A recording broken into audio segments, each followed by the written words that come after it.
बिस्मिल्लाहिर्रहमानिर्रहीम। In the name of Allah the most beneficent the merciful.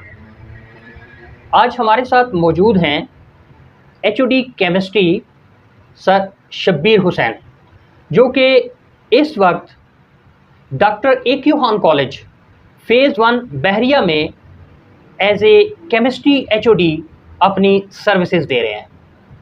Sir, आप कैसे हैं? अल्हम्दुलिल्लाह sir, you are most welcome. जो चैनल है वो जिस तरह से इंफॉर्मेशन दे रहा है बच्चों को और एक effective teaching methodology, practical base, और कोई भी न्यू टर्म जब इंट्रोड्यूस होती है या कोई चेंजिंग्स होती हैं सिलेबस में हैं या कोई एग्जामिनेशन पॉइंट ऑफ व्यू से होती हैं, तो उनको जिस तरीके से आप टैकल करते हैं और बच्चों को उसमें अवेयरनेस होती है, तो उसके लिए सर मेरे पास तो अल्फाज नहीं है आपके लिए। बहुत शुक्रिया सर, ये आपकी हम्बलनेस है। बिला किसी ताहीर के सर, आप काइंडली पीबीए को ब्रीफली एक्सप्लेन कर दें कि ये जो पीबीए ये है क्या, और ये हमारे जो बच्चे हैं उनकी प्रैक्टिकल स्किल के साथ इसका क्या ताल्लुक़ है। एक चीज़ सबसे पहले हमें बहुत अच्छे से क्लियर कर लेनी चाहिए, स्पेसिफ़िकली बच्चों को और टीचर्स को भी, चूँकि पीबीए है तो प्रैक्टिकल एग्ज़ाम, मगर वो जो पहले से प्रैक्टिकल एग्ज़ाम हमारे कंटिन्यू चले आ रहे थे और एग्ज़ामिनर आता था, पेपर बच्चे दे के, और वो सारा एक जो सिलसिला था, अब वैसा नहीं है। अब बच्चों को वाक़या ही पढ़ना पड़ेगा और उनकी जो इनपुट है, जो लैब में इनपुट उनकी जो होगी, उसकी बेस पे ये पेपर वो अटेम्प्ट कर पाएंगे। सो सबसे पहली चीज़ ये है कि सीरियसनेस रिक्वायर्ड है यहाँ पे। किसी भी तरह से अगर वो यहाँ पे लेज़ी होते हैं या इसको प्रॉपर वे से प्रिपरेशन नहीं करते, तो उनके लिए बहुत ज़्यादा प्रॉब्लम है। आपको कंपटीशन में एक एक मार्क्स के लिए बहुत ज़्यादा एफर्ट करनी पड़ती है। तो यहाँ पीबीए में आपके जो 30 मार्क्स हैं, अभी जैसे 15 मार्क्स का पेपर दे के आ चुके हैं 9th के बच्चे, फर्स्ट ईयर के बच्चे, तो उनको तो उनके 14 तबक रोशन हो चुके हैं। बिल्कुल। तो जो आने वाले बच्चे हैं उनके लिए अभी से उनको वो प्रेपरेशन करें, और उनकी जो प्रेपरेशन होगी उसको इंशाल्लाह हम अपनी वीडियो के अंदर बहुत डिटेल से बताएंगे कि व्हाट इज़ पीबीए, असल में ये है क्या। क्या ये जो ओ लेवल्स या ए लेवल्स में एटीपी है, अल्टरनेटिव टू प्रैक्टिकल, क्या ये वही है, हम उसी की तरफ जा रहे हैं, या ये कुछ और नई चीज़ हमने मार्केट में इंट्रोड्यूस करवा दिया है? PBA basically practical based assessment है।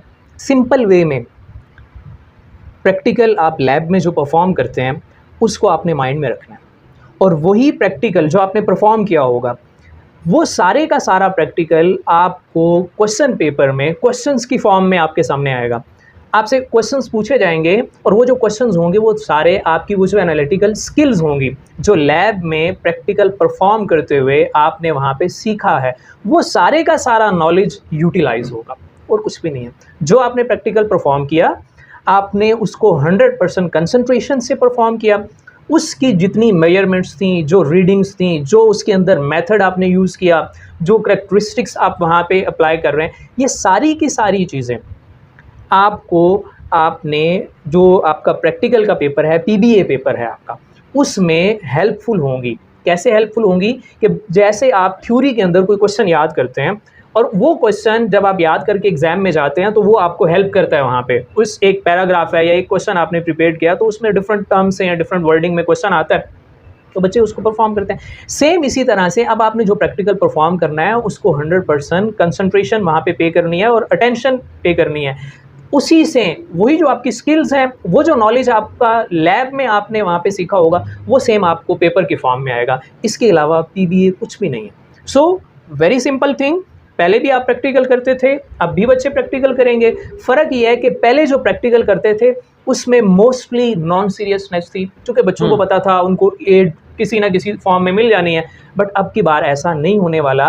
अब आपने खुद से ही जो आपकी स्किल्स होंगी उन्हीं की बेस पे आपने मार्क्स लेने हैं, चाहे आप उनमें से जस्ट पासिंग मार्क्स लें या चाहे 15 के 15 मार्क्स लें।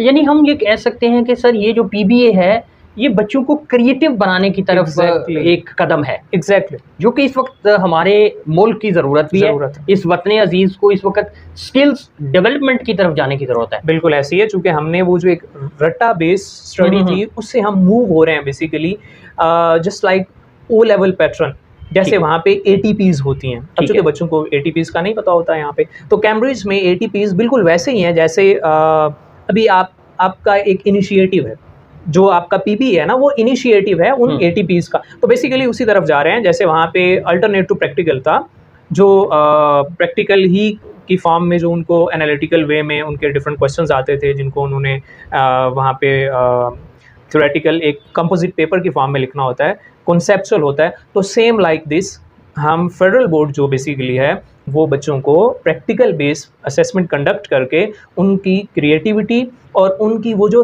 थिंकिंग कैपेबिलिटी है उसको इन्हेंस कर। अब थोड़ा सा ये बताएं, क्योंकि हमारे स्टूडेंट्स के लिए भी एक नई बात है और टीचर्स के लिए भी डेफिनेटली एक नई बात है, तो मैं आपसे ये चाहूँगा कि कुछ इफ़ेक्टिव मेथड्स या टेक्निक्स यहाँ बता दें कि हम इसकी लर्निंग को किस तरह से बेहतर कर सकते हैं, क्योंकि इसका डायरेक्ट तल्लुक बच्चों के नॉलेज और कॉग्निटिव लर्निंग का टूवर्ड्स एनालिटिकल स्किल्स है। तो कौन सी वो हम टेक्निक्स अडॉप्ट करके तो इसको इफ़ेक्टिव वे में जो है बच्चों के लिए आसान बना सकते हैं? दो चीज़ें हैं सर इसमें। सबसे पहली तो ये है कि का जो सिलेबस है ना, वो बच्चों को क्लियर होना चाहिए, पता होना चाहिए कौन कौन से प्रैक्टिकल्स हैं। वैसे हम डिस्क्रिप्शन में लिंक भी दे देंगे जो फेडरल बोर्ड की वेबसाइट पे जो उनका सिलेबस है प्रैक्टिकल का, पीबीए का। एक तो वो सिलेबस अच्छी तरह से उनको पता हो। सेकेंडली, मार्केट में डिफरेंट बुक्स आ चुकी हैं, प्रैक्टिकल पीबीए की प्रिपरेशन के लिए बुक्स आ चुके हैं, उनमें से कोई एक बुक लेके उसको एज एन एग्जाम्पल वो कर सकता है। और सबसे बढ़ के इसी चैनल पे पीबीए के लिए सैम्पल पेपर्स और बल्कि हम कोशिश करेंगे कि हम एक दो प्रैक्टिकल कंडक्ट करके और उसमें से कैसे डाटा आपने लेना है, कैसे उसको उस डाटा को आपने यूटिलाइज़ करना है पेपर में, ये चीज़ भी बताएंगे। तो आपने एक तो ये है कि आपका इन्फॉर्मेशन होगी, आपको प्रैक्टिकल का सिलेबस पता होगा। सेकंड ये है कि जब आपने पेपर प्रैक्टिकल परफॉर्म करना है लैब में, तो लैब में प्रैक्टिकल परफॉर्म करते हुए मस्ट आपके पास नोटबुक हो और आप स्टेप बाय स्टेप उसको नोट करते जा रहे हैं। ठीक है, पॉइंट्स की फॉर्म में उसको स्टेप बाय स्टेप नोट करते जा रहे हैं, क्योंकि यही वो सारे का सारा नॉलेज है जो आपको पेपर में पूछा जाएगा, कोई बाहर की चीज़ नहीं होगी। सेम वही चीज़ जो आपने परफॉर्म की है। फॉर एग्जाम्पल, आपने मेल्टिंग पॉइंट नोट किया, तो अब आपसे यही पूछा जाएगा कि आपने जो मेल्टिंग पॉइंट नोट किया है उसका प्रोसीजर क्या था, मेथडोलॉजी क्या थी, आपको इतना बताना है। अब आप कैसे बताएंगे जब आपने 100% अटेंशन पे करके वहाँ पे लैब में प्रैक्टिकल किया होगा। अगर आपने लैब में प्रैक्टिकल नहीं किया तो फिर तो कोई सूरत नहीं बचेगी उसको आंसर करने की, क्योंकि कोई एक्स्ट्रा हेल्प या एड तो होने वाली नहीं है। ये एग्जामिनेशन हॉल में आपको बिल्कुल जैसे थ्योरी का पेपर कंडक्ट हो रहा है वैसे ही इसका पेपर भी होगा। सो सेकेंडली ये है कि जब आप लैब में प्रैक्टिकल परफॉर्म करें तो 100% आपकी अटेंशन होनी चाहिए। आप मेथड कौन सा यूज़ कर रहे हैं, उन मेथड्स में जो आप डिफरेंट स्टेप्स यूज़ कर रहे हैं और उनकी जो कैलकुलेशंस हैं, और इसके साथ साथ जब आप उसको फाइनली उसका जो रिज़ल्ट आपको मिलता है उस प्रैक्टिकल का, ये सारी चीज़ें आपके पास नोट होनी चाहिए। जब आप अपने हाथ से ये सारा डाटा कलेक्ट कर लेंगे तो वही डाटा आपकी प्रेपरेशन है। आपको थ्योरी से ज़्यादा ईजी ये वाला पेपर लगेगा। उसकी रीज़न ये है कि ये चीज़ आप खुद परफॉर्म कर रहे हैं, ये एक्टिविटी बच्चे खुद परफॉर्म कर रहे हैं, तो वो इनको भूलेगा भी नहीं बच्चों को, और ये बहुत इजीली उसको पेपर के अंदर आंसर कर सकते हैं। तो syllabus plus concentration during practical. सही।